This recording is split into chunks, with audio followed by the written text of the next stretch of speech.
안녕하십니까, 김방입니다. 지난 한 달여 주식 투자하면서 공부합시다, 이런 제목으로 주식 투자 달인들의 회고록에 가까운 책들을 읽었습니다. 하워드 막스에서 오늘 스티븐 슈워츠만까지 4명의 저자가 미국과 유럽 증시에서 활동한 기간은 무려 220년입니다. 이들의 경륜에서 우리가 배울 건 뭘까요? 네, 물론 압니다. 왜 우리 증시의 달인, 우리 주식 서적 저자는 없느냐, 이런 의구심이 생길 겁니다. 근데 국내 주식 투자의 달인이라는 사람들, 대부분 무슨 동네 아무개 이런 별명으로 불리는 그 사람들은 끝이 안 좋았습니다. 더욱이 얼마를 벌었다, 이런 저자들도 있는데 과장이나 왜곡도 심했고요. 개인적으로 투자에 성공했을지 모르지만 잘못된 투자 권유로 대중에 해를 입힌 경우도 있었고요. 몇십 년간 검증되고 존경받을 만한 사람들은 불행히도 제 기억에는 거의 없었습니다. 자, 4명이 오늘날 주식 투자자들에게 던지는 교훈을 좀 순서대로 정리해 보겠습니다. 첫째, 늘 같은 형태는 아니지만 증시는 반복된다. 올해 초까지 확인됐습니다만 장 좋을 때 언제나 이번만큼은 다르다, 이런 얘기가 나옵니다. 그러나 그런 목소리가 커질 때야말로 과열과 침체 반복이 시작될 징조라고 보시면 됩니다. 둘째, 장기적으로 경제 규모 확대와 함께 주식 나아진다는 겁니다. 특히 지난해와 올해처럼 주식이 대중화되는 시기에는 더욱더 그렇습니다. 셋째, 증시는 중단기적으로는 대중의 심리와 반응, 그리고 돈을 따르지만 장기적으로는 경제에 귀결한다. 지금은 코로나 상황에 대한 대중의 인식과 금리 향배가 핵심적 변수라는 거죠. 넷째이자 마지막, 오늘 읽을 슈워츠만의 책 투자의 모험의 결론은 이런 겁니다. 모두가 바라보지 않는 곳에서 기회를 찾아라.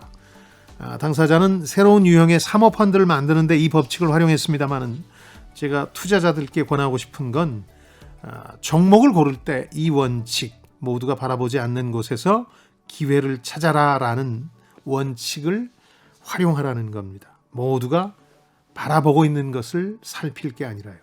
자, 성공을 예감하는 지적모험 성공예감 별책 프로 지금 시작하겠습니다.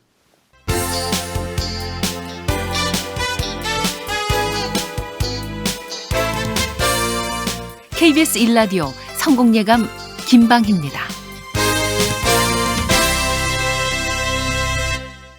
자, 별책 부록의 책 읽어주는 남자 김방희입니다. 별님이 어서 오시죠. 안녕하세요. 별책 부록에서 별을 맡고 있는 광명수입니다. 반갑습니다. 주식 투자가 어렵다고요? 요즘엔 AI 인공지능이 추천해드리기도 해요. 저한테 1,000만 원만 주세요. 확 불려드릴게요. 믿어보시라니깐요. 아니, AI가 책은 안 읽고 여기서 영업을 뛰고 있는데 안 그래도 금융권에서 인공지능 기술이 많이 쓰이긴 하잖아요. 그럼요. 그 분야가 챗봇 그리고 로보 어드바이즈라고 있는데 광고들도 많이 나오죠. 네, 온라인에 네, 보면. 네. 근데 AI가 추천해주는 그대로 믿고 따라해도 될까요? 만약 그렇게 결론을 내린다면 지금까지 책 헛 읽은 거죠.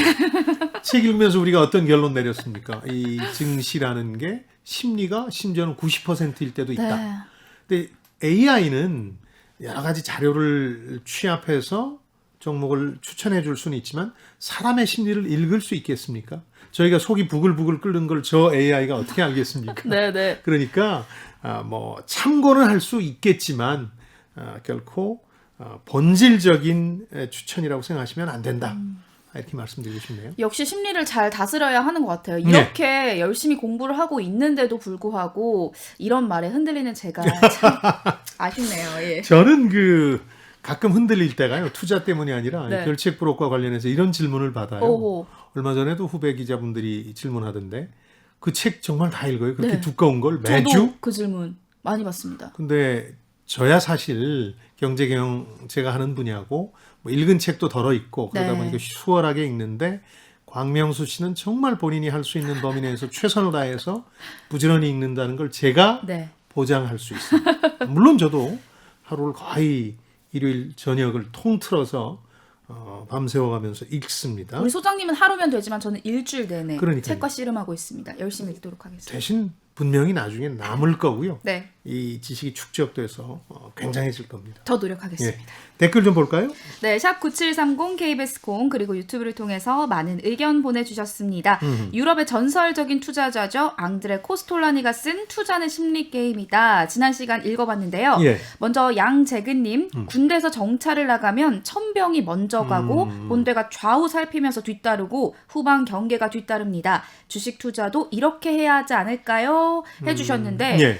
그러니까 만약에 100만 원을 투자를 한다면은 처음부터 올인하지 말고 그 추세를 앞뒤 전방 살피면서 해라. 뭐 이런 뜻일까요? 저 처음에는 네. 제가 연습을 해보라는 말씀을 드리잖아요. 맞아요. 돈 집어넣지 말고 내가 오늘 이걸 몇 주 샀다고 생각해보고 가상 투자를 해보면 자신의 성향도 알게 되고 네. 내가 모르는 것들도 이해하게 되거든요. 그리고 나면 소액 뭐 100만 원 정도로 이제 시작하는데 이 정도 금액에선 너무 또 연습을 길게 할 필요는 없겠고 해보는 거죠. 네. 다만 액수를 더 높여나가나 그럴 때도 두 가지 원칙은 지켜라. 한계를 정해놔라. 이제 열고를 하다 보면 계속 무리해서 뭐 마이너스 통장 대출까지 끌어들이면서 하게 되는 그러지 말고 내 수준에 맞는 딱 금액 한계를 두고 네. 그 안에서 조금씩 늘려가 볼 필요는 있다. 오. 그런 점에서 이 군대 조직에 비유하신 건 맞는 말씀이죠. 우리 청년들에게는 100만 원도 큰 돈이에요. 물론 예, 예, 저도 잘 알죠. 그러나 그 너무 막 여기서 포트폴리오를 한다고 여러 종목을 발굴하려고 하다 보면 네. 오히려 시간과 에너지만 낭비하니까 그럴 수 한두 가지에 더 집중해서 공부해봐라. 역시 뛰어들기 전에 공부를 예, 하고. 훈련도 해야 되고요. 네. 그리고 박정주님의 짧고 굵은 한마디. 원치 않는 장기 투자. 제가 지금 굉장히 마이너스가 커서 지금 주식을 항상 소장님께서 타이밍이 있다. 손절할 때는 손절하고 나와야 한다라고 말씀을 해주시지만 제가 좀 묶여있는 느낌이 드는데 이럴 때 손절의 타이밍 어떻게 잡아야 할지 정말 개인적인 질문을 청취자 드립니다. 한 분이 주식 투자를 이렇게 정의하셨어요. 원금을 찾아가는 오랜 여정이다. 초반에 손해 본 걸 네. 권명수 씨는 불응 혹은 불행이라고 생각하지 마시고 네. 굉장히 좋은 기회를 만났다고 생각하십시오. 왜냐하면 초반에 비기너스 럭이라고 그래서 초보자의 행운으로 돈을 버신 분이 중간이나 끝이 안 좋은 경우가 많아요. 네. 늘 그렇게 될 거라고 생각하니까. 근데 오히려 손해를 보니까 더 신중해질 수 있잖아요. 손절의 기준은 사람마다 달라서 일관되게 말할 수는 없겠어요. 어떤 분은 5%만 빠지면 무조건 판다는 분도 있고 30%를 기준으로 삼는 분도 있는데 네, 맞아요. 중요한 건 저는 그 퍼센트가 아니라 그 종목이 가망성이 없느냐. 공부를 하다 보면 보이거든요. 네. 그걸 찾는 게 중요하겠죠. 가망성이 없으면 버려야죠. 제가 가끔 모진 얘기를 하는데 자식들과 달리 주식은 버릴 수 있습니다. 슬퍼요. 여러분들 긴 여정 저희와 함께 하시죠. 네, 그리고 장기 투자 말이 나와서 그런데 김기태님께서 2006년 조선해운이 최고 우량주였죠. 하지만 10년 후 어찌 됐나요? 장기 우량주는 없는 것 같아요. 삼성전자도 삼성생명의 자금과 국가적인 지원이 없었다면 치킨게임에서 희생되었을지도 모르죠. 라고 네. 하셨어요. 삼성전자에 대해서 굉장히 이 의견이 다분한 것 같아요. 굉장히 다양하게 갈리는 것 같은데 그렇죠. 이분은 좀 회의적이셨고 소장님의 의견은 어떤지 궁금합니다. 김기태님 의견을 이제 들으면서 어떤 생각이 드냐면 이분이 그러니까 뭐 좀 될만하다가 한 10년 동안 또 박스권에 갇히는 우리 증시의 불행한 역사를 계속 경험해 온 분이라는 생각이 들거든요. 네. 그러다 보니까 미국 증시처럼 미국 증시는 1980년대 3천이 안 됐습니다만은 지금 3만을 넘잖아요. 다우지수가. 근데 우리도 1980년 기준으로 하면 100에서 이렇게 온 거예요. 그런 점에서 보면 기본적으로 우상향 하는데 네. 종목에 따라 차이는 있겠죠. 삼성전자도 물론 행운이 따라주긴 했습니다만 대단한 우상향 추세를 보였던 거고요. 그런 기업들이 또 있을 겁니다. 아예 없다고 절망하실 필요는 없을 겁니다. 네, 알겠습니다. 그런가 하면 황정현님, 주식은 월봉, 주봉, 일봉, 생명선만 이탈하지 않으면 돈을 벌 수 있을 겁니다. 그렇지만 다른 것을 보느라고 이 원칙을 지키지 못하는 게 인간이죠. 주식은 공부하는 것보다 자기 성질을 고쳐야 성공합니다. 이렇게 해주셨네요. 그 성질이라는 게 이제 네. 심리인데 뭐 일리가 있는 말씀입니다. 공부라는 것보다 자기 심리를 다스려야 된다는 거고 코스톨라니도 그런 얘기를 하잖아요. 맞아요. 이걸 즐기지 못하고 막 여기 중독되다시피 하면 기어코 잃고 만다 네. 이런 얘기를 했으니까 일리는 있는데 그 월봉, 주봉, 일봉 같은 이제 차트, 기술적 분석 이거를 이제 중시해야 되는 면도 있지만 이거는 너무 빠지거나 혹은 너무 오를 때 어떤 결정을 내리는 참고 사항으로만 보시고요. 네. 진짜는 내가 이게 사람들이 너무 흥분했는지 아니면 너무 냉담한지를 보는, 그래서 주식이 많은지 바보가 많은지, 그렇죠? 그런 네. 얘기도 나눴었죠. 네, 네. 그런 거에 더 이렇게 초점을 맞추셨으면 좋겠어요. 대중의 심리를 읽는 마인드 리딩 게임을 더 즐기셨으면 좋겠어요. 네. 저희가 주식 중독으로 키워드로도 알아봤었는데 그렇죠. 경계를 할 필요가 있겠습니다. 네. 그리고 요즘 비트코인을 비롯한 가상화폐가 롤러코스터를 타고 있고요. 예. 정말 많은 분들이 관심을 갖고 있는데요. 예. K8165번님 다소 격한 표현을 하셨습니다. 가상화폐 투자하는 것은 미친 짓입니다. 가상화폐가 배당을 합니까? 제품을 생산합니까? 정말 허황된 짓입니다. 라고 해주셨는데 소장님께서 여기에 조금 동의를 해주실 것도 같아요. 왜냐하면 네. 저도 이제 젊은 세대가 가상화폐를 하는 걸 반대하는 입장이거든요. 설령 조금 더 오르는 상황이고 또 거기서 돈을 벌 수 있다고 하더라도 너무 위험해졌다. 그리고 젊은 세대는 한 번 손실을 입으면 만회하기가 워낙 힘들어서 저는 네. 반대하는데 이분이 가진 이런 얘기도 일리가 있습니다만은 많은 가상화폐가 화폐로서의 가치에 대해서는 의문이 붙지만 일단 투기 수단이 된 이상, 그러니까 사겠다고 하는 한 또 가격이 형성되는 거거든요. 이걸 제가 이제 더 큰 바보가 되지 않으면 돈을 벌 수 있는 구조, 내가 바보여도 더 큰 바보가 나타나는 이상 돈을 벌 수 있는 구조가 된다는 거거든요. 투기에서는. 네. 그런 점에서 보면 뭐 이걸 하는 분들한테는 안타까운 얘기지만 저는 정말 그들만의 리그로 남겨두자. 뭐 엄청난 변동성에도 불구하고 즐기겠다는 분들만의 세계로 남겨둬야지. 보통 사람들이 뛰어들어서 이렇게 변수가 많고 변동성이 큰 시장에서 돈을 벌겠다는 건 조금 지난 3년 전에 10분의 1로 폭락했던 예를 보더라도 피해를 입을 가능성이 크다고 보는 거죠. 오늘 소개된 모든 분들께 커피 쿠폰 보내드립니다. 성공예감 홈페이지 선물방에 연락처 남겨주세요. 이어서 오늘의 주제로 넘어갑니다. 이풀기 토크. 네, 오늘 읽어볼 책은요, 월스트리트의 황제라고 불리는 스티븐 슈워츠먼이 쓴 투자의 모험인데요. 예. 이 사람 역시 저는 잘 모르지만 첫머리를 보면은 예. 우리나라와도 좀 물접한 관련이 있어 보여서 예. 잘은 모르지만 그래도 조금 반갑게 느껴지는 그렇죠. 저자가 아니었나 싶습니다. 보통 이제 번역을 할 때 네. 한국어판 서문을 별도로 써주는 사람은 그 이해관계가 많거나 밀접한 사람들이거든요. 네. 근데 이분은 실제로 국내 많은 연기금이 이 블랙스톤이라는 사모펀드에 투자를 많이 했어요. 국민연금은 2015년부터 했고요. 네. 뭐 액수가 얼마인지는 저는 정확히는 모르겠는데 공개가 안 되니까 꽤 많이 하는 걸로 저는 알고 있고 국내에 자주 들어와요. 무슨 세미나 컨퍼런스에 저도 몇 번 마주한 적이 있는데 한두 번은 꼭 오는 것 같아요. 한국 시장에 관심이 많고요. 네. 2017년에 문재인 대통령이 당선된 다음에 그 미국을 찾아가서 미국 재계 인사들하고 만찬을 했는데 그때 바로 옆자리에 앉은 분이고요. 이분이 일종의 그 미국 정치계 그 중에서도 공화당 쪽 인맥이 워낙 막강해서 네. 그쪽에 이런 말씀 드려도 되는지 모르겠지만 네트워킹 하는데 이분을 활용할 정도거든요. 트럼프 최측근이었기 때문에 네. 그쪽하고 우리나라의 인맥이 많지 않아서 이분을 좀 활용한 면이 좀 있었고요. 이분은 꼭 그렇다고 뭐 공화당 사람들만은 친한 게 아니라 오바마 대통령하고도 친하고 그 전에 조지 W 아들 부시 대통령 거기하고도 아주 친한 사람이고요. 이 책 자체는 2019년에 미국에서 출간이 됐고 우리나라는 그 이듬해 번역됐고요. 원제는 What it takes, lessons in the pursuit of excellence. 그래서 What it takes를 조건 정도로 번역할 수 있겠죠. 조건, 최고를 추구하면서 배운 것들. 네. 뭐 이런 원제를 가진 책입니다.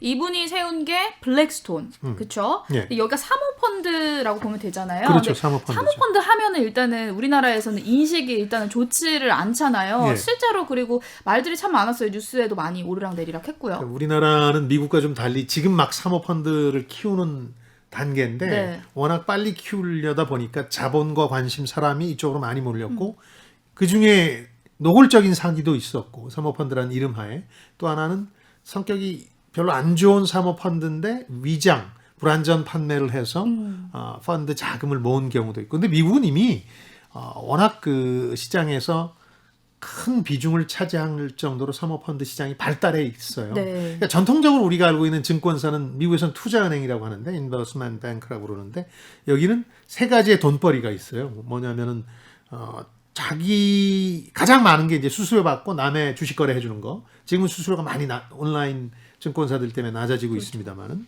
또 하나는 자기 주식 거래를 해요. 자기도 거래를 해요. 돈을 벌기 위해서. 또 하나는 언더라이팅이라고 하는 대목인데 그럼 이제 증시에 있는 주식을 가지고 기업을 사고 팔듯이 뭐 인수합병도 하고 하는 것들이에요. 주식에 대한 자금 조달을 하는 건데 네. 이 세 가지로 돈을 버는데 1980년대 금융 규제가 막 그 완화되면서 미국에서 아주 다양한 형태의 수익 사업들이 생겨났고 거기에 맞는 금융 회사들이 생겨났는데 우리가 읽었던 찰스 슈왑은 할인 증권사였고 네.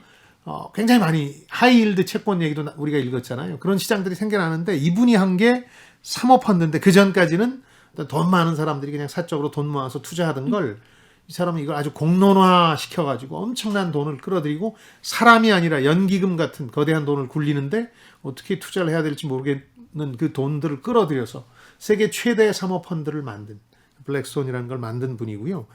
그러니까 상장을 또 했어요. 이게 아주 독특한데 이 회사에. 그러니까 남의 돈 끌어들여서 비밀리 투자하면서 대중들한테 자금 조달하겠다고 또 공시를 해야 되니까 네. 특이한 구조를 가지고 있고 아마 이 글로벌 금융시장에서 가장 공격적으로 투자하는 대상들이 이 사모펀드 그 중에서 일부는 또 헤지펀드라고 합니다. 네, 네, 네. 극히 소수의 자금만 가지고 운영하는 거 뭐 이런 쪽이어서 이제는 우리나라에서도 이 사모펀드 시장이 좀 성숙해지지 않을까 그런 기대는 해봅니다. 그리고 이 블랙스톤이 여러 가지 업무들 중에서도 기업과 부동산 인수합병 등의 대안 투자 전문이라고 하잖아요. 대한투자. 네. 네. 어떻게 보면 될까요? 그러니까 가장 우리가 많이 아는 건 주식과 채권을 사고 파는 겁니다. 이건 이른바 직접적인 투자라는 점에서 그 외의 것들을 대안 투자라는 네. 예를 들어서 부동산을 사고 판다든지 외부 자금을 막 끌어들여서 기업을 인수합병한다든지 이런 건 직접적인 주식 혹은 채권 거래하고는 조금 차이를 둬서 alternative investment에서 대안 투자라 그러는데 대안 투자가 더 발전하면 요즘 우리나라에서 하듯이 무슨 미술품에 대한 투자도 있을 네. 수 있고 뭐 와인에 대한 투자도 있을 수 있고 이런 것들이 대안 투자인데 이 회사는 사실은 뭐 대안 투자 전문이라고 하지만 핵심은 돈 되는 건 다 한다. 모든 분야에서 이제 투자를 하는데요. 재밌는 건 여기서 떨어져 나온 블랙 락이라는 회사가 있어요. 이름 아주 비슷하잖아요. 블랙스톤이 네. 블랙락. 아마 이게 떨어져 나온 게 이 사람 사업 인생에서 가장 후회되는 일 중에 하나일 거예요. 이게 세계 최대 투자 운용사가 됐어요. 남의 돈을 끌어들여서 대신 투자하는 대로는 세계적인 규모고 이 블랙스톤보다 더 커졌어요. 배보다 배꼽이 더 커진 거죠. 이 투자 운용사라 그러는데 지금 애플의 최대 주주도 이 블랙락이라는 거예요. 이 비화. 이 회사가 자기가 거느리고 있었는데 떨어져 나오게 된 비화. 자기가 후회하는 대목은 나중에 또 나올 겁니다. 몸풀기 이풀기를 마쳤으니 이제부턴 심화학습으로 빠르게 넘어갑니다. 오늘의 책 스티븐 슈워츠먼이 쓴 투자의 모험. 이것이 궁금하다. 키워드를 뽑아볼게요. 첫 번째 키워드. 리먼 브라더스. 여기는 이제 아시죠, 강명수 씨. 2008년 글로벌 금융위기 이 미국의 5대 증권사가 망하면서 이제 비롯됐기 때문에 158년 역사에도 불구하고 파산했던 증권사고요. 이 회사에서 스티브 슈워츠먼이 평생의 학교로 이 회사에서 배웠다 이렇게 얘기를 할 정도입니다. 요참에 잠깐 설명드리면 책이나 이런 데는 스테판 슈워츠맨인데 왜 스티븐 하느냐 그런데 네. 이게 발음하기가 어려워서 미국 사람들도 스티븐 혹은 스티브 이렇게 하거든요. 그러니까 이거는 오해가 없었으면 좋겠어요. 예전에 스티브 잡스도 스테픈 잡스라고 그 연예인 하나가 얘기를 했는데 네. 무식하다고 공격받았는데 오히려 그분이 많이 아는 거죠. 스테판, 스티븐, 스티브 다 같은 애칭이니까 네. 그러니까 이 양반은 고등학교 나와서 필라델피아 유대인 가정에서 자랐고 아버지가 이제 가구하고 뭐 포목 전문 가게를 했는데 아들이 보기엔 이 장사꾼 기질이 있으니까 이거 엄청 키울 수 있는데 네. 전후 그 중산층 가정이 늘면서 아버지가 일부러 안 키우더래요. 자기는 여기서 만족한다. 그런 걸 보고 이 자기 꿈을 키우면서 큰 사업에 대한 사업에서 일가를 이어야 되겠다는 꿈을 키웠다는 얘기가 나오고요. 고등학교 때부터 리더십을 보여서 학생회장하고 육상선수로 올림픽 대표에 근접했을 정도로 실력이 좋았다 그래요. 그래서 예일대 갔고 하버드 경영대학원 이른바 HBS라는 명문을 이제 가게 되는데요. 이 책에서는 조금 자세히 묘사 안 되는데 미국에서 유명한 얘기는 이분이 예일대에 가면 동아리들이 있는데 그 동아리가 아주 끈끈해요. 근데 워낙 말썽을 부려서 막 그 외신에도 나올 정도인데 그 중에 하나가 아들 부시 대통령이 소속돼 있던 스컬 앤 본이라고 해골과 뼈라는 아주 유명한 동아리가 있는데 아주 기행을 하기로 유명해요. 어디 무덤도 털고 뭐 이런 데인데 여기에 가서 이제 리더십을 보이고 그 조지 부시 대통령의 1년 후배예요. 이 슈워츠맨이. 그러다 보니까 공화당 인맥하고 아주 친해져서 한때는 이 사람이 리먼 브로더스 들어가지 않고 그 정치에 입문할까 해서 제임스 베이커라는 레이건 행정부 당시에 재무부 장관이 되신 분 면접도 보고 그래요. 근데 어쨌든 그 상당히 그 기획력이 빼어나다는 걸 책을 통해서도 알 수 있는데 돈 한 푼 안 주고 유명한 밴드를 고등학교에 부른다든지 대학교에 가서도 뭐 발레 기획자가 된다든지 대학생들 전국 대학에 돌아다니면서 하버드에 비해서 그 당시에는 예일의 명성이 좀 낮았으니까 학생들을 대상으로 설명을 한다든지 네. 이게 다 이분 아이디어일 정도로 기획력이 빼어났던 거예요. 네. 이분의 이야기를 듣다 보면은 키워드 하나로는 모자랄 것 같은데 예. 이제 대학 졸업 후에 월가 진출한 이야기로 이제 좀 들어가 봐야 될 것 같아요. 예, 처음에는 지금은 이제 없어졌는데 DLJ 증권사라는 곳에 가요. 이게 2001년에 제 기억으로는 파산해서 크레딧 스위스에 인수당하는데 여기서 이제 기업 분석을 하다가 베트남전 참전 피하려고 예비역 가고 그리고 나서 아까 말씀드린 HBS 하버드 경영대학원에 갔거든요. 거기서는 사업이나 사람이나 모든 게 연결돼 있더라.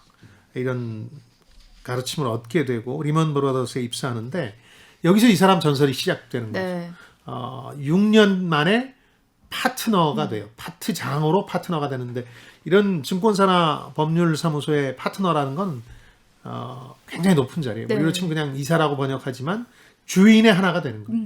이게 6년 만에 그러니까 입사한 지 6년 만에 당시의 CEO인 피터 피터슨이라는 사람의 총애를 받으면서 실적을 내죠. 인수합병에서. 그래서 인수합병 장으로 떠오르는데 나중에 그 자기를 총애해줬던 리먼 브로더스 CEO와 함께 나와서 회사를 차리게 된 거죠. 네. 지금 입사 6년 만에 그 파트장으로 승진을 한 거잖아요. 네. 사실 이거를 보면서 우리나라에서는 개인의 능력이 아무리 뛰어나도 이렇게 되기 힘든 구조가 아닌가라는 그렇지. 생각을 했어요, 맞아요. 사실은. 그렇지. 그래서 우리나라에 있었다면 이 사람이 이렇게 될 수 있었을까라는 의문도 들더라고요. 예, 뭐 우리나라 기업 문화가 워낙 달라서 뭐 6년 만에 어떤 부서장이 되는 게 쉽지는 않을 텐데요. 그리고 회사 주인의 일부가 되는 게. 네. 근데 미국도 증권업의 특성은 그런 면이 있어요. 미국에서도 10년 만에 승부를 본다는 게 이 증권업이에요. 그러니까 네. 요즘 뭐 파이어족이라고 그래서 일찍 경제적으로 독립하고 은퇴하는 게 유행입니다만은 10년 안에 돈 못 벌고 승부를 못 보면 미래가 없다 이런 얘기를 할 정도로 생명력이 짧은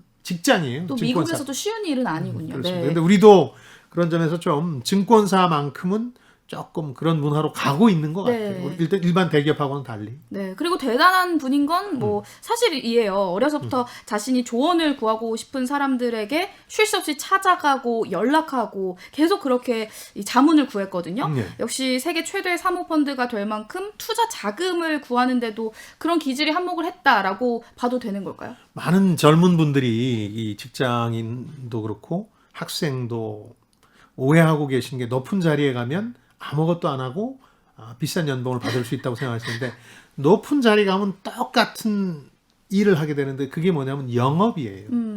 예를 들어서 증권사든 아니든 돈을 끌어와야 되잖아요. 네.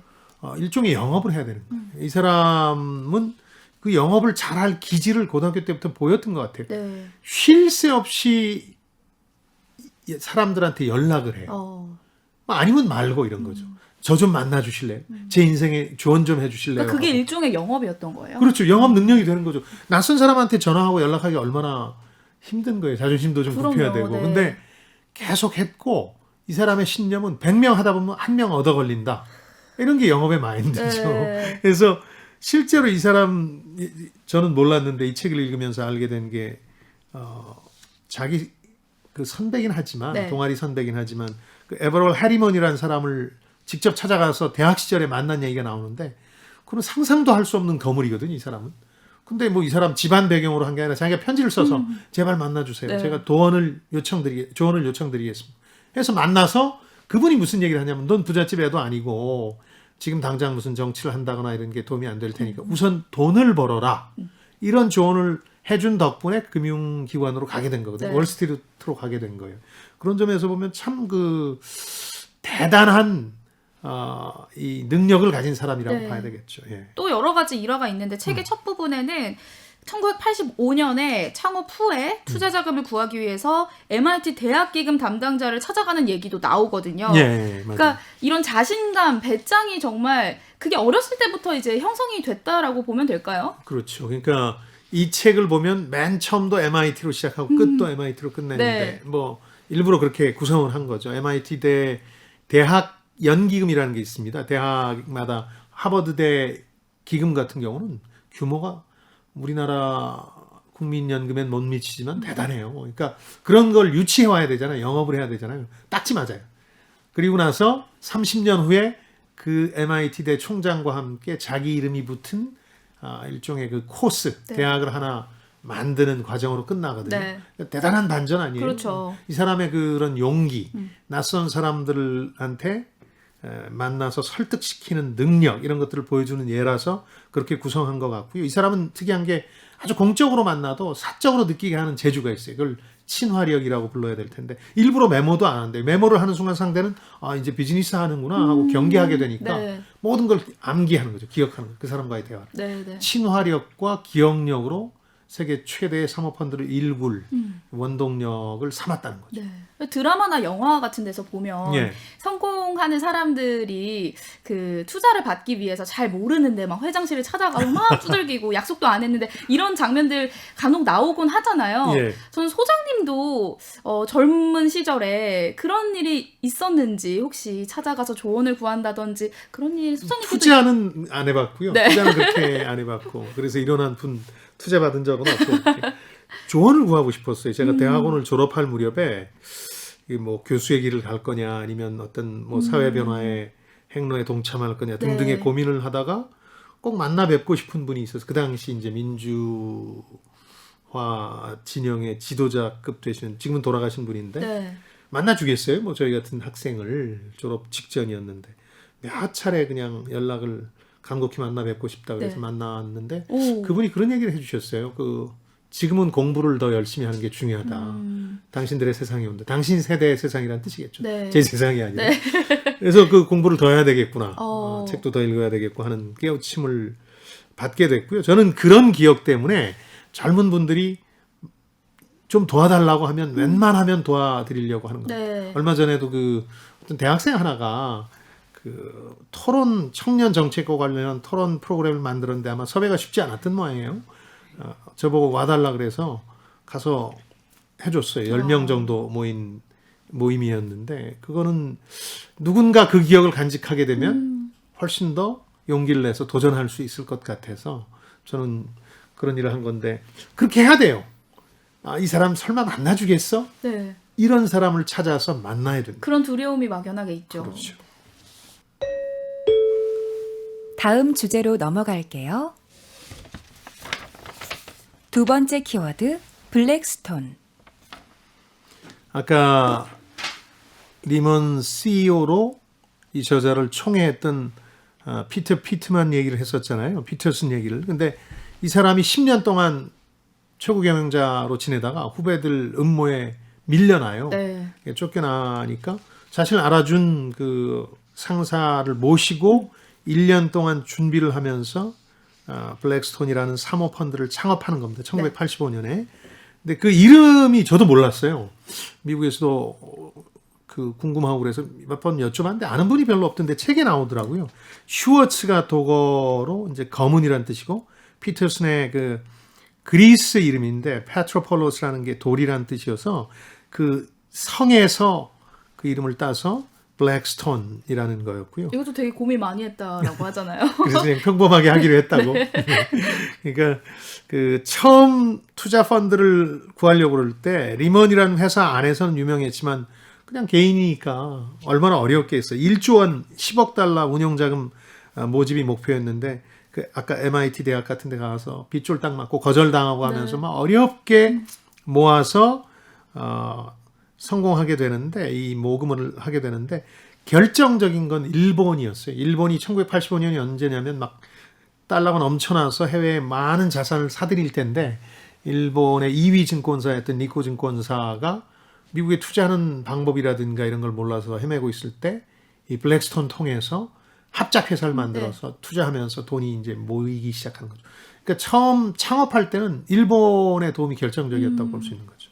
블랙스톤이 남들보다 앞서서 시장의 리스크를 감지를 했고 그리고 현금을 확보했다라고 하는데 그 리스크를 어떻게 감지를 한 건지 그리고 어떻게 현금을 확보한 건지 궁금합니다. 2008년 글로벌 금융위기하고 미국에서 제일 컸던 게 1987년 블랙 먼데이라고 불리는 증시대 폭락. 네. 근데 운 좋게 우리가 읽은 사람들은 50년씩 미국 증시에서 활동했던 사람들은 그 두 개의 위기에서 어떻게 운이었는지 실력이었는지는 모르겠습니다만 물론 책에선 실력이라고 주장하죠. 그러나 운일 수도 있는 어떤 일들 때문에 그게 기회가 돼요. 성공한 살아남은 사람들은 꼭 그렇습니다. 위기가 기회가 돼서 몇 배로 성장하는 거거든요. 네. 그러니까 그 창업을 해서 그 10억 달러를 모으고 나니까 블랙 먼데이가 왔는데 블랙 먼데이라는 금융위기는 증시가 폭락하니까 아주 싼 값에 주식을 거둬들일 수 있는 거잖아요. 이 사람은 2008년 글로벌 금융위기 때도 부동산이 막 낮아빠지니까 그걸 아주 싼 값에 다 챙기거든요. 네. 그러니까 돈만 있다면 준비만 돼 있다면 언제고 폭락하는 위기 시에 줍줍할 수 있는 기회가 온 거예요. 지난해 3월 달에 우리 주식 투자자들이 그랬듯이 말이죠. 그러니까 이 사람은 글쎄요 통찰력도 있었고 이따 2008년 예를 좀 자세히 설명드리고 싶은데 또 하나는 운도 좋았다고 봐야 되겠죠. 그런 위기를 감지한 것도 있었고 운도 작용을 했다. 그럼요. 네, 그렇게 보면 될 것 같고 또 저자가 6년간 근무한 리먼에 대해서 자신한테 꼭 필요했던 학교였다라고 이야기를 했습니다. 그런데 또 이 증권사는 나중에 파산을 했어요. 그러니까 2008년 글로벌 금융위기 때 파산한 156년 역사의 증권사였는데요.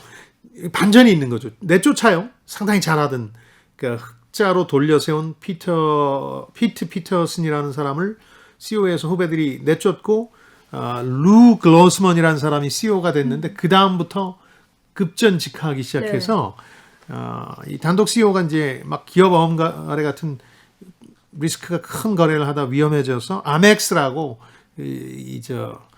금융회사에 매각이 돼요. 그랬다가 결국 2008년 글로벌 금융위기 와중에 망하거든요. 글쎄 어떤 심정일지 모르겠어요. 나 내쫓더니 거 봐라 잘 됐다 이런 심정인지 아니면 안타까운지 모르지만 이런 경우가 있잖아요. 나한테 박대했던 회사 나중에 잘못되면 약간 고소하기도 하고 두고 그렇지 봐라. 않나요?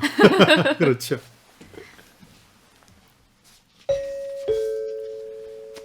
이어서 다음 키워드로 넘어갈게요. 세 번째 키워드, LBO. 이건 처음 들어보셨죠? LBO. 저는 처음 들어봤어요. 책을 통해서. 레버리지 바이 아웃이라는 거의 약자인데요. 지금은 이 블랙스톤이 전체 사업부 중에 부동산이 제일 커요. 근데 아까 돈 되면 뭐든 한다 그랬는데 맨 처음 나와서는 리먼에서 하던 인수합병을 M&A라고 불리는 거, 기업들 사고 파는 걸 했는데 그 중에서도 이 LBO를 그 당시 최초로 막 그 각광받기 시작하던 인수합병 방식이었는데 이걸 이 저자 슈워츠맨이 자기 트레이드 마크로 만들어요. 무슨 얘기냐면 좀 약간 위험한 혹은 조금만 손보면 괜찮은 잠재력 있는 회사를 사서 근데 살 때 중요한 건 내 돈은 거의 안 들이는 거예요. 이 회사가 가진 그 장점이나 개선의 여지들을 설득하면 금융기관의 자금을 빌려와서 그러니까 레버리지로 차입으로 남의 돈을 그 빌려서 회사를 살 만큼의 돈이 있는 건 아닌 거잖아요. 그렇죠. 그렇죠. 그 중에 극히 일부만 자기들은 걸고 금융기관들을 설득해서 돈을 빌려와서 그 회사를 인수해서 이제 구조조정을 합니다. 네. 회사가 좋아지게끔. 그러고 나면 회사의 가치가 금방 뛰는 거죠. 그렇게 해서 돈을 버는 방식인데 특히 많이 도와준 은행 얘기가 재미있어요. 처음에 USX라는 회사에서 운송사업부를 띄어서 따로 팔자 하는 제안을 그 회사에 했고 회사는 기업 사냥꾼한테 쫓기고 있었기 때문에 돈이 필요해서 네. 텐스타라는 회사를 띄어서 만들어요. 이 슈워츠먼이 블랙스톤이. 근데 이게 2년 만에 회사 가치가 2배가 돼요. 여러 가지 고려했겠죠. 그리고 이제 구조조정도 했으니까. 그리고 2003년까지 이 회사 지분을 다 팔았는데 총 이익이 26배가 되는 거예요. 그러니까 이 사모펀드가 가진 위대함이 이제 이런 데서 나타나는 네. 건데 연 수익률이 130%. 2배 넘게 벌었다는 얘기니까 대단한 거 아니에요? 대단하죠. 예, 그때 이제 케미칼 은행이라고 그 당시에 미국에서 한 6위쯤 하는 상업은행이 있었는데 네. 여기서 돈을 많이 빌려줬는데 이게 재밌어요. 여기서도 반전이 벌어지는데 자기는 2위 은행이었던 JP 모건이라는 데랑 같이 하고 싶었어요. 여기 이름이 더 알려져 있었으니까. 근데 여기는 아주 그냥 냉담하게 나오는데 케미칼 측은 적극적이어서 여기랑 같이 했는데 여기랑 같이 계속 그 이후에 LBO를 하다 보니까 큰 회사 사들여서 뭐 쪼개거나 팔거나 하면서 이득을 보다 보니까 이 케미칼 은행이 엄청 커져서 지금은 거꾸로 2위였던 JP모건을 인수를 해요. 네.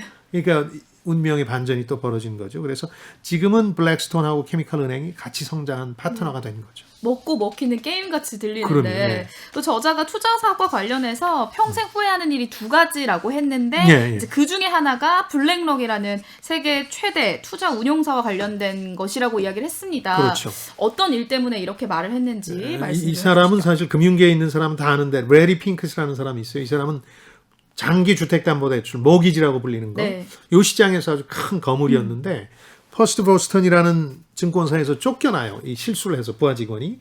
그러니까 이 사람을 끌어들여서 회사를 하나 만들어요. 네. 캐피탈 매니지먼트라고 블랙스톤. 근데 지분을 이제 약정을 할 거 아니에요. 쫓겨난 사람이 아쉬우니까 자기 공동 창업주 두 분이 블랙스톤 50%를 먹고 나머진 니네 거기서 네. 나온 사람들이 나눠 먹어라 하고 지분 구조를 만드는데 이게 엄청나게 잘 돼요. 네. 91년 1호 펀드를 시작으로 해서 잘 되기 시작하니까 그쪽에서 지분 구조를 좀 바꾸자. 우리가 너무 불리하다. 근데 이 사람은 고집을 펴서 둘이 결별을 해요. 그리고 그게 블랙락이 되는데 블랙스톤에서 빠져나왔다는 걸 이제 알리면서 네. 동시에 규모는 더 커졌어요.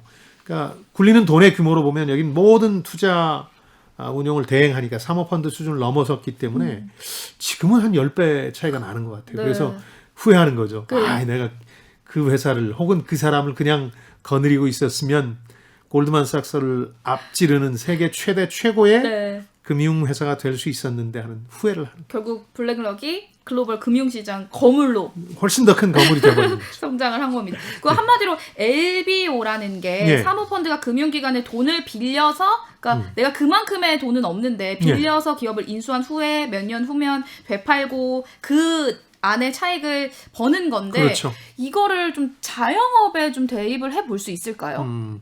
저는 방법이 있다고 생각하는데 실제 사례도 있고. 네. 근데 그 전에 아까 또 한 번의 후회의 순간 사업가로서 금융사업가로서 2가지가 있었다고 했죠. 마이클 블룸버그라고 나중에 뉴욕 시장이 되는 그리고 미국 민주당 대선 후보까지 됐던 이 사람이 있는데 이 사람은 블룸버그라는 단말기 네. 금융 정보를 제공한 우리나라에도 지금 증권사는 다 이걸 쓰는데 이 사업으로 엄청나게 돈을 버는데 투자해달라고 찾아온 거예요. 이제 용기 있게 처음 사업 시작할 때 투자를 우리 돈으로 한 2천억 정도를 투자해달라고 하는데 안 해요.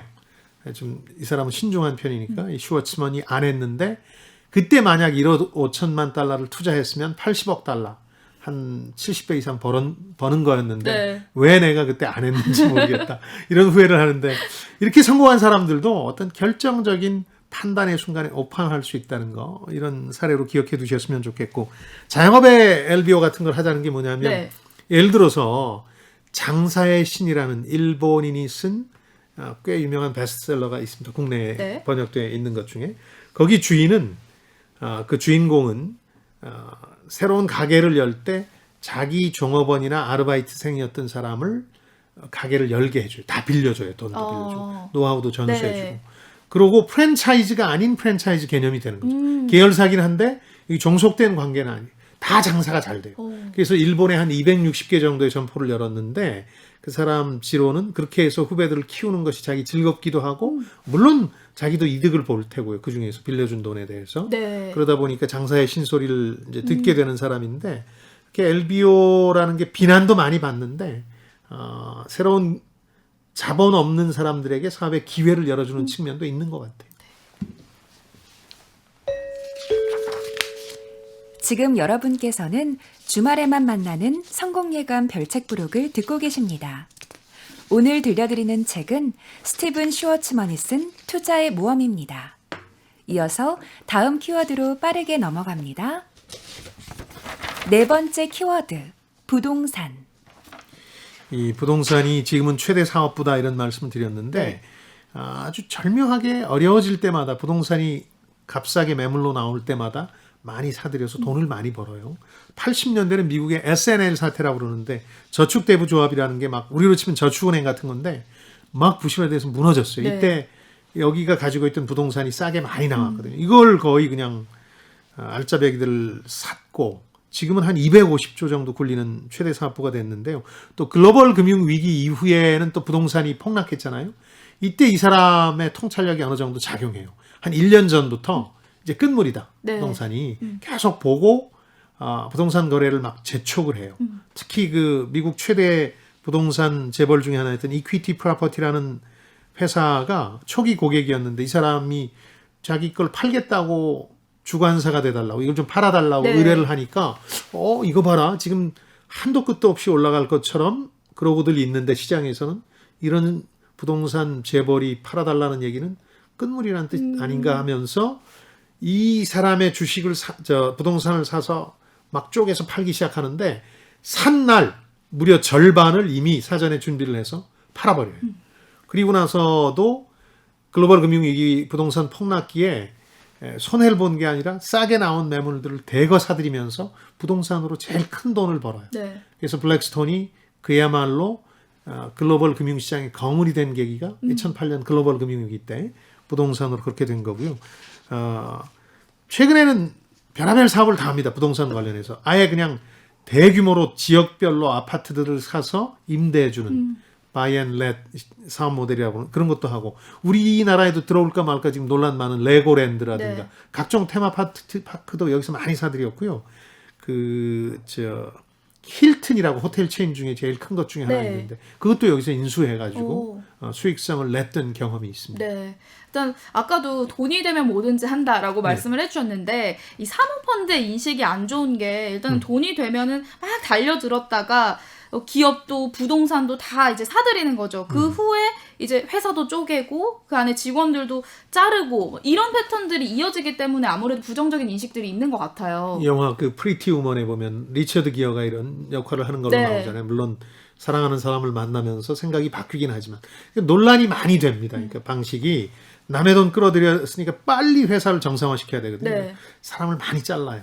그러다 보니까 이 책에도 나오는 게 이 주인공 슈워츠먼이 독일 메르켈 총리하고 이 사모펀드의 폐해에 대해서 막 토론을 했다는 얘기를 해요. 네. 그러나 이제 긍정적인 면도 분명히 있죠. 예를 들어서 블랙스톤 같은 경우는 상장을 하게 되는데 나중에 이 상장에서 대중들이 이런 머니 게임에 참여할 수 있게 된다는 거. 네. 그다음 아주 비효율적인 회사를 어쨌든 회생시킨다. 이런 장점들도 있기 때문에 논란은 있지만 계속해서 이런 모델이 네. 이제 슈워츠만이 개척한 모델들이 다른 데도 많이 퍼지는 것 같아요. 이 안에서 계속해서 들려오는 잡음을 좀 없애려면 어떻게 하면 좋을까요? 그러니까 이제 미국 내에서 논란이 되는 게 점령군이 되면 저 회사를 인수했는데 심지어는 자기 돈 아닌 것 가지고 인수했어요. 그럼 분위기가 안 좋거든요. 네네. 근데 점령군처럼 들어가서 사람을 막 자르기 시작하면 다 떠나요. 유능한 사람이 먼저 떠나거든요. 네. 그러다 보니까 이 사람도 이 책에 일부 노하우를 써놓긴 했습니다만은 그 인재가 떠나는 게 그 인재야말로 그 회사의 핵심 가치거든요. 그렇죠. 그걸 없애기 위해선 점령군처럼 들어가서 함부로 자르는 게 아니라 정말 비효율적인 조직과 사람을 드러내는 네. 구조조정을 해야 되는 거죠. 그게 핵심인데 우리나라도 지금 사모펀드들이 막 프랜차이즈라든가 이런 걸 사들이는데 네. 그걸 잘 못하는 것 같아요. 한국은 또 어려운 면도 있고 해고라든가 이런 알게 게. 모르게 프랜차이즈들도 많더라고요. 그럼요. 사모펀드가 네. 개입해서 그분들의 목표는 회사를 재정비해서 더 수익성을 높인 다음에 3년에서 길게 보면 한 5년 안에 팔아서 몇 배 장사를 한다는 네. 게 목표들인 거죠. 이어서 다음 키워드로 넘어갈게요. 5번째 키워드, 상장. 그러니까 상장을 사모펀드나 이런 쪽은 잘 안 하려고 해요. 왜냐하면 돈을 누구한테서 끌어왔는지 또 이 돈을 가지고 뭘 투자하고 있는지를 외부에 공개하기를 꺼려하거든요. 비밀주의라는 게 있어서. 근데 이 사람은 돈을 끌어들이는 게 너무 힘들잖아요. 매번 연기금 관계자 만나고 그쵸, 영업해야 되니까. 네. 그래서 대중들한테 조달하면 어떨까 하고 상장을 계획해요. 그 미국에서 정확히는 2번째입니다만 실질적인 규모로는 최초의 상장 사모펀드가 되려고 노력을 하는데 그렇게 되면 이제 대중들이 주식을 사는 한 돈은 끌어들일 수 있는 거니까 2006년에 상장 결심하고 1년 만에 됐는데 이것도 운이 좋아서 글로벌 금융위기 오기 직전에 상장이 마무리가 돼요. 네. 그래서 기업 가치는 한 40조 평가되고 4조 정도로 쉽게 조달하는. 근데 이때 또 최초 창업된 일본이 도움을 줬듯이 중국 국부 펀드가 돈 많이 들어와서 네. 이 사람이 중국과의 관계에서 굉장히 중요한 역할을 하게 돼요. 네. 중국 돈을 그 시진핑 주석의 도움 아래 많이 끌어들여요. 이 상장 펀드가. 그러면서 구글 이후에 10년 동안 2번째 규모의 기업 공개를 이룰 정도로 사모펀드인데 굉장한 인기를 끌게 돼요. 네. 그래서 화제가 많이 됐고 그 시절에는 외신을 통해서 국내에도 많이 알려졌었죠. 1도약이 일본 그리고 2도약이 중국으로 인해서 일어났다면 이 중국과 아시아 쪽과 친하다는 이야기가 이제 계속 곁들여서 들려오는 것 같아요. 예. 우리나라에 대해서도 굉장히 관심 많다라고 했잖아요. 예. 아시아 쪽과 친하다는 논란도 있는데 이런 논란 계속되고 있는 건가요? 그렇죠. 그러니까 아시아 쪽 자금을 미국 월가로 끌어들인 장본인 이렇게 보는 시각이 네네. 있는 거죠. 그러다 보니까 한중일은 이 사람을 통해서 또 미국 재계라든가 정치계 뭐 표현이 그렇습니다만 로비하는 창구로 활용하기도 하고 네. 당사자가 스스로를 합리화하는 논리는 뭐냐면 중국 지금 엄청 성장하고 있는데 이러다간 예정된 전쟁이라는 책에 나온 것처럼 미중 간의 갈등이 전쟁으로 비화되지 말라는 법이 어디 있냐. 나는 중간에서 중국을 설득하고 해서 그걸 막는 역할을 하겠다 이렇게 돼요. 그래서 트럼프 당시에도 일종의 비공식 특사 역할로 중국 측하고 대화를 많이 합니다. 트럼프 측이 원하는 걸 들어주게 하기 위해서. 그러나 2018년경에 그야말로 교착 상태가 벌어지고 깨지게 되는데 그리고 또 트럼프가 낙마하면서 네. 이 사람 역할은 중단되지만 어쨌든 미중 간의 갈등의 중재자 역할을 이 사람이 많이 하게 되는 거고요. 그것 말고도 트럼프 측의 요청으로 북미 자유무역협정 나프타라는 걸 재협상하는데도 이 사람이 주로 다 해요. 그러니까 자기가 이제는 블랙스톤에서 공동 CEO 중에 하나긴 하지만 회사 업무에는 거의 관여 안 하고 미국의 정치라든가 이런 큰 어젠더만 이제 집중해서 하고 있는 거죠. 다음 주제로 넘어갈게요. 마지막 키워드, 슈워츠먼 장학제도.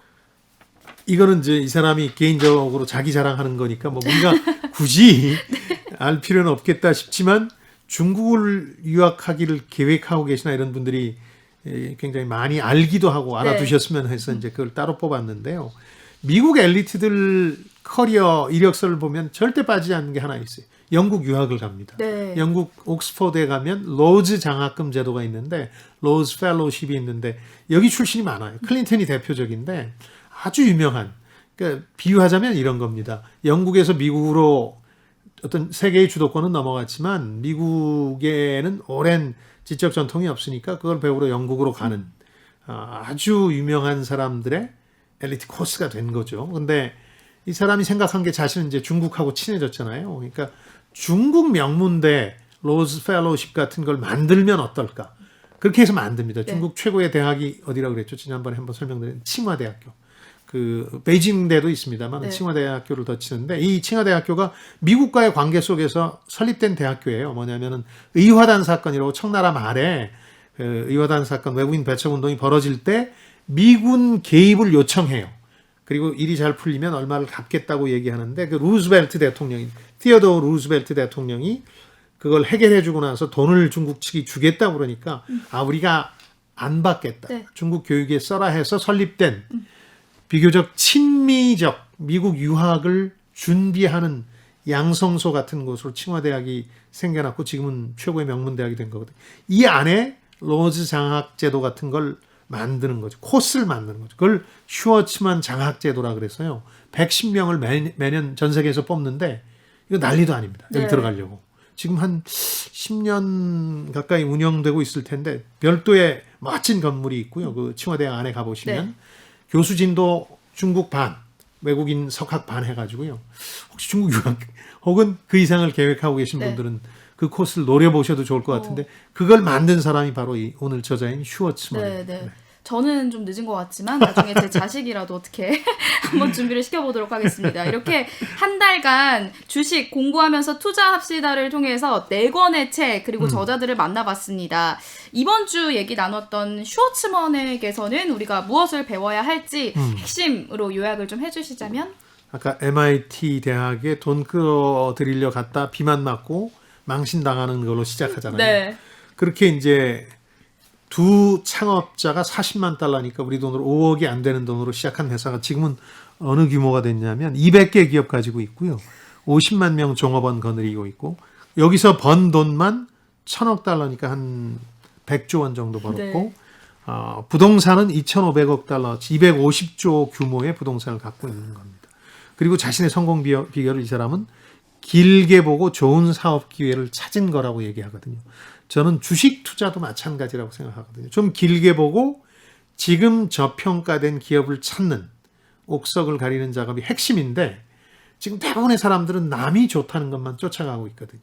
아마 이 블랙스톤도 남이 좋다는 것만 했다면 이미 이 이름이 사라졌을 겁니다. 네. 2008년 글로벌 금융위기도 못 버텼을 때고 그 전에 이미 1987년 회사가 시작되자마자 생긴 블랙 먼데이 때 파산했을 수도 있죠. 그러나 이 사람은 길게 보고 좋은 사업 기회가 될 걸 찾고 거기에 올인한 사람이거든요. 그런 점에서 제대로 된 평가를 못 받고 있는 종목, 잠재력 있는 기업을 찾는데 올인하시라. 이런 차원에서 오늘 이 사람의 책을 읽었습니다. AI가 선정한 심쿵 한방. 오늘의 책 스티븐 슈워츠먼이 쓴 투자의 모험을 관통하는 핵심 구절. 한 방에 정리해드립니다. 성공은 매우 드문 기회에서 온다. 언제나 마음을 열어놓고 긴장하며 그 기회를 잡을 준비를 갖추고 있어라. 적절한 사람들과 자원을 모아두고 있다가 실행에 옮겨라. 만일 이런 노력을 기울일 준비가 되어 있지 않다면 그 기회는 당신이 생각하는 만큼 매력적이지 않거나 당신이 그 기회를 쫓을 적임자가 아니라는 뜻이다. 저는 뭐 주식 투자자뿐만 아니라 사회초년생이나 대학생들이 읽었으면 좋겠어요. 금융시장이나 주식 관련 없어도 인생에서 이런 태도 하나만 배우면 훨씬 큰 자산이 될 것 같거든요. 네. 용기를 내라는 겁니다. 네. 도전할 용기와 인내가 없으면 성공과 모험도 없어요. 혹시 청년들이 소장님께 그냥 무턱대고 찾아와서 문을 두드린다면 소장님은 어떠세요? 기분이 어떠실 것 같아요? 저는 가능하면 네. 조언을 다 해주고 싶어요. 제 시간과 기회가 허락하는 한. 무례하다고 생각하지 않으시죠? 그럼요. 저도 그러려고 도전하려고 늘 노력했는데 네. 그런 게 얼마나 보기 좋다고요. 전 그랬으면 좋겠다는 의미에서 이 사람이 좀 맨 땅에 헤딩하듯 네. 사업을 일궈온 그리고 투자를 해온 과정을 들여다보셨으면 좋겠다는 생각입니다. 다음 주 책이 도착했습니다. 네. 스타트업 창업 실패하지 않고 오래 하려면 언제 어떻게 시작해야 할까요? 명승은 한상균 두 투자자와 창업가의 생각이 동시에 담긴 입문서 스타트업을 꿈꾸는 그대들에게 비기닝 함께 읽어보도록 하겠습니다. 창업으로 갑니다. 주식 투자에서. 네. 좀 큰 판을 벌이라는 뜻에서 이걸 권하고 싶은데요. 슈워츠먼이 얘기하지 않습니까? 작은 일도 힘들고 큰 일도 힘들다. 이왕이면 큰 일을 해라 이런 건데 스타트업 이제 창업을 꿈꾸는 분들 위한 노하우를 알려드리기 위해서 이 책을 선정했고요. 자, 한층 더 강한 지적 게임으로 돌아올 성공 예감 별책 부록 다음 주에도 기대를 해주시고요. 네, 유튜브 별책 부록과 김방희 TV 그리고 팟빵을 통해서도 다시 들으실 수 있습니다. 댓글이나 의견 많이 남겨주세요. 예, 책을 통해 세대 간 소통과 공감을 나누는 시간이죠. 성공 예감 별책 부록. 저희는 다음 주말에 다시 찾아뵙겠고요. 오늘 한번 잘 맞춰보죠. 네, 별의별 이야기를 책을 통해 나누는 별책 별책 부록. 부록. 다음 주에 만나요.